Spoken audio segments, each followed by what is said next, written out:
Soyez les bienvenus dans la séance d'écriture, que Dieu vous bénisse. Aujourd'hui, on va parler de l'apostasie du temps d'Adam à nos jours.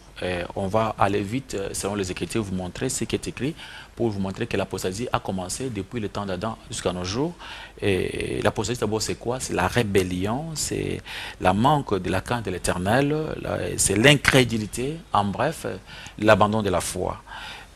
On voit Adam et Ève d'abord dans le jardin d'Éden, dans le Genèse chapitre 3, à partir de verset 3 jusqu'à verset 6, Dieu avait demandé à Adam et Ève de ne plus manger le fruit qui se trouvait au milieu du jardin. Et Satan était venu pour combattre la vérité. Et il a proposé à Adam et Ève de manger le fruit.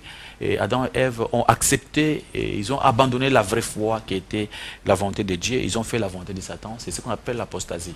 Et quand on peut même sauter, aller un peu plus vite dans le livre d'Exode, Exode chapitre 20, à partir de versets 4 à 5, ici on voit quand Dieu était avec les enfants d'Israël dans le désert, après avoir sorti les enfants du peuple d'Israël dans le désert, dans le pays d'Égypte, il était en route vers le Canaan.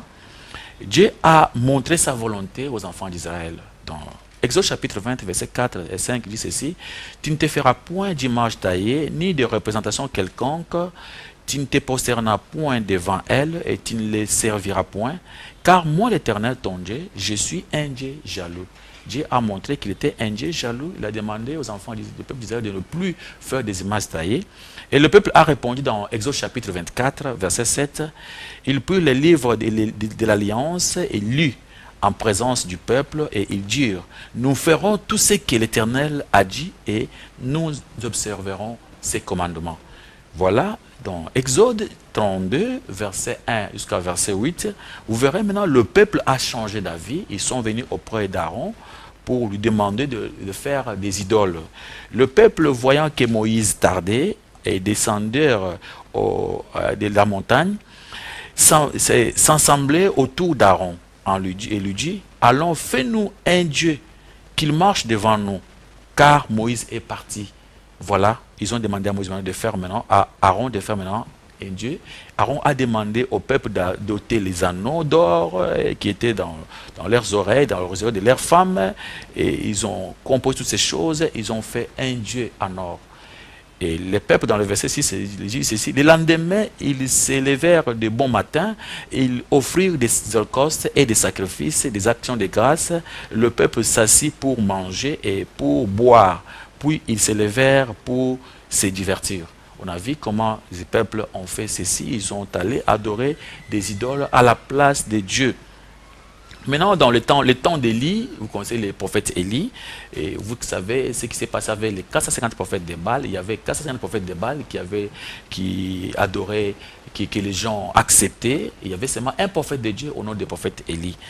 Après ce qui s'est passé au mont de Carmel, dans le livre de 1 Roi, chapitre 19, à partir de verset 1 jusqu'à verset 18, vous verrez comment Isabelle cherchait à tuer Élie. Et Élie avait pris fuite. Dans sa fuite, quand il s'est pointé devant Dieu, dans le verset 18, Dieu lui a demandé pourquoi il fuyait. Il a donné cette réponse dans le verset 14. J'ai déployé mon zèle pour l'Éternel, car les enfants d'Israël ont abandonné ton alliance. Ils ont renversé tes autels, ils ont tué par l'épée tes prophètes. Je suis resté moi seul et ils cherchent à m'ôter la vie. Voilà ce qui était. Il voulait tuer les prophètes parce qu'il était seul. Et les autres prophètes étaient déjà tués. Les gens avaient fait l'abandon de la foi et ils ne voulaient pas. Dieu a répondu à Élie dans le verset 18 qu'il me reste encore 7000 personnes. Mon frère, il y avait des millions de personnes, mais il y avait seulement 7000 qui croyaient en Dieu, qui croyaient en vrai Dieu. Si vous allez encore dans le livre de Josué chapitre 22, verset 22, ici l'apostasie est démontrée comme la rébellion, l'infidélité envers Dieu. Et Jérémie chapitre 2, verset 19, ici l'apostasie c'est comme le manque de crainte de l'Éternel. Les gens qui ne craignaient pas l'Éternel, qui avaient la manque de crainte de l'Éternel. Jérémie chapitre 2, verset 18, verset 8 à 13. Ici, on voit comment tous les pasteurs, les sacrificateurs avaient abandonné. Et il y avait des églises, mais qui ne servaient pas le vrai Dieu. Dans ces églises-là, on servait des mots à la place de l'Éternel. Jérémie chapitre 2, verset 8,13. Les sacrificateurs n'ont pas dit où est l'Éternel. Les dépositaires de la loi ne m'ont pas connu. Les pasteurs ne m'ont pas été fidèles. Les prophètes ont prophétisé par Baal et sont allés à ceux qui n'ont aucune secours. Alors, les gens ont abandonné Dieu. Ici, on voit les sacrificateurs, le pasteur, les prophètes, en train de prophétiser par l'esprit de Baal et en train de creuser des trous pour donner aux enfants de Dieu, éviter la source qui était Jésus-Christ. Maintenant, au temps de Jésus-Christ, on voit quand Jésus-Christ était venu, il a essayé de prêcher le miracle. Il y avait des gens qui venaient manger le pain. Dans Jean chapitre 6, verset 26, verset 66, on voit ici, de ces moments, plusieurs de ses disciples se retirèrent et ils n'allaient plus avec lui. Quand Jésus-Christ a voulu prêcher la vérité, ses disciples s'étaient retirés, ils ne restaient pas avec lui. Lisez Ésaïe 53, vous verrez que les gens ne voulaient pas de Jésus-Christ.